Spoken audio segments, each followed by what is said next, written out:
శ్రీపాద శ్రీవల్లభ చరితామృతమును ఈ చరితామృతము గ్రంథమును కేవలం గ్రంథముగా అనుకోవద్దు. అది ఒక సంజీవమైన మహాచైతన్య స్రవంతి అని అనుకోవలెను. ఆ అక్షరములలోని శక్తి మీరు పారాయణం చేయునప్పుడు నా భావన చైతన్యంలోనికి ప్రవహించును.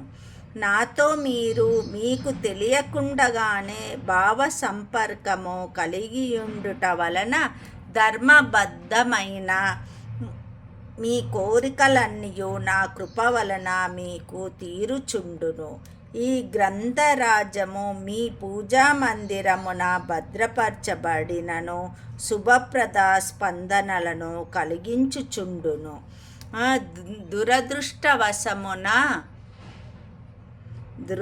దురదృష్టవశమును కలిగించేడి శక్తులను చీకటి శక్తులను తరిమి వెయ్యబడుచుండును.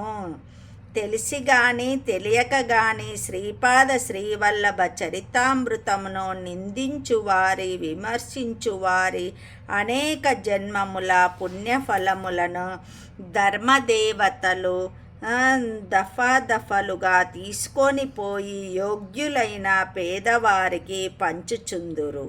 ఈ రకముగా మీరు పేదవారు అగుటయు ఈ పుస్తకాలను మీరు తీసుకొని వెళ్ళి పేదవాళ్లకు పంచుతారనుకోండి. పంచితే మీ పేదవాళ్ళేమో ధనవంతులు అవుతారు, ధనవంతులేమో పేదవాళ్ళు అయిపోతారు. కాబట్టి ఈ పుస్తకమును జాగ్రత్తగా ఉంచుకొని మీరు చదువుకొనవలెను. చదువుకున్నచో మీ కోరికలన్నీ నెరవేరును. రోజు ఒక అధ్యాయమన్నా రోజు కొంచెమన్నా చదువుకోవాలి.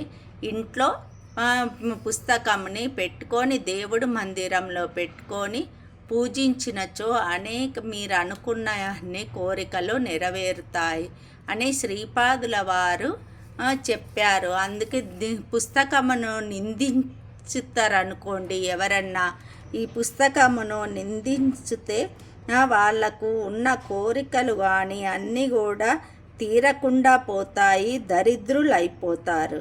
కాబట్టి నిందించకుండా ఆ దేవుణ్ణి స్మరించుతూ మీరు అనుకున్న కోరికలన్నీ నెరవేర్చుకోగలరని ఆశిస్తూ నేను ఈ గ్రంథం యొక్క వివరణ శ్రీపాదుల వారు చెప్పిన విషయంను మీకు చెప్పుచున్నాను.